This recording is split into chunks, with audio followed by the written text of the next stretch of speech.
on Ghana.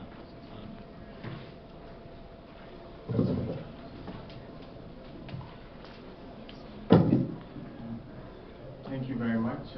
My name is Richard Jukuno. I'm from Ghana.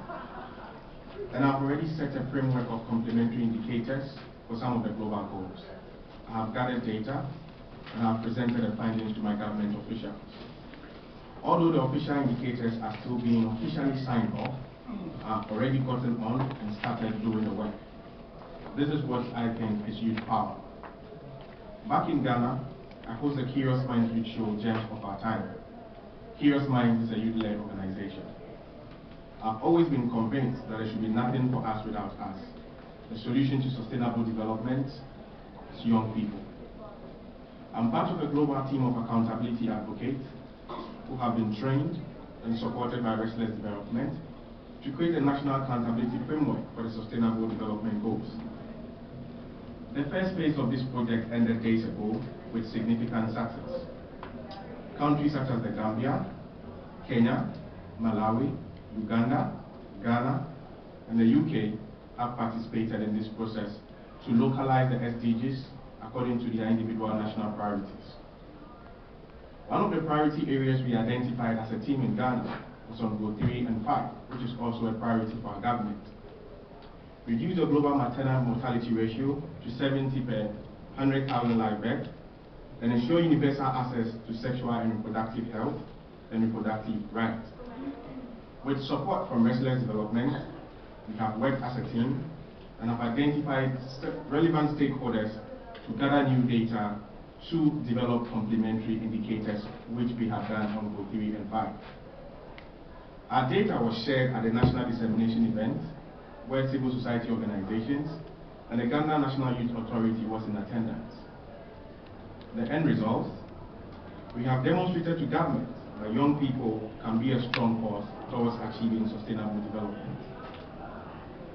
Among the many indicators we developed, which I took part in personally with some of my colleagues as well, there was one which was very inspiring for us, and it was with people living with disability. We had focus group discussion in 3 different regions, one in the far north of the country. One of the participants, a woman, shared the story of her sister and how she had to struggle each day when she visited the hospital. She was physically challenged and was pregnant. Whenever she visited the hospital, it was like she has traveled to the northern part of the country and back, which is a journey of 12 hours by bus. Why should a pregnant mother climb a 3-story building by staircase? She ended up very tired and exhausted. Even when she had to access the hospital bed, she had to be supported by hospital staff. The end result, she got very stressed and tired and stopped visiting the hospital for prenatal care. She lost her life when giving life to another person. What indicator did we develop? Number of disability-friendly facilities available at hospitals. And in Ghana, we have the Disability Act, and by this year, each government facility and private facility should be able to have disability-friendly structures in their organizations. So we felt this was really a necessary indicator. So what does all this mean? For me, this is what we mean by supporting young people as early adopters and starters in the implementation of the Sustainable Development Goals. When you support young people to gather their own data, when you give them the capacity, they become an authority and feel an ownership in the development process. And that's exactly how I feel after taking part in this process. We can authoritatively demand accountability from our government with evidence.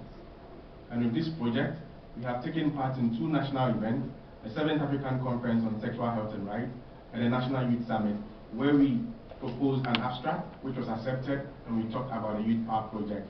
And we had opportunity to get stakeholders, mainly government officials, to support us. We had our challenges. It wasn't that easy.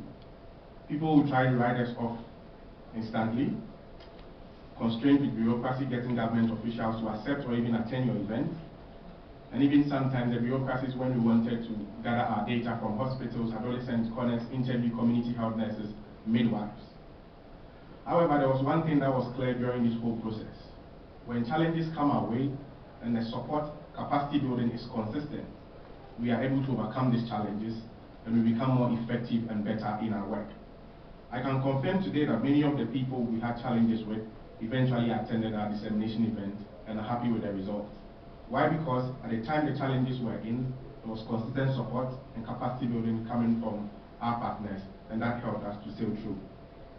In Ghana, we have taken the lead in localizing the Sustainable Development Goals with complementary indicators, a lot more of them, which we have developed a national framework that hopefully, when the government begins the official process to adopt its own local indicators, we are ready to present our complementary indicators as a supporting material. For us, this is what we mean by the youth power. And we are not the only one. The other teams in the Zambia, Kenya, Uganda, from the UK and Malawi, they have all done this in their individual countries. And we are ready anytime to support our government when they begin localizing the SDGs. We are ready to share this data with everyone. We are ready to tell everyone the process we went through for other young people to get on board. For me as a person, it's been overwhelming taking part in this process and sitting here today. I've been trying to accept the fact that I'm here at the UN, where I read about it only on the news.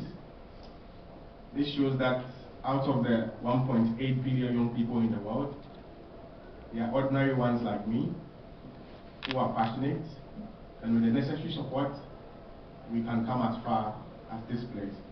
And I'm so happy. It's a personal inspiration. The UN Youth Envoy, people we hear about in advocacy work, and everyone, the amazing work they are doing.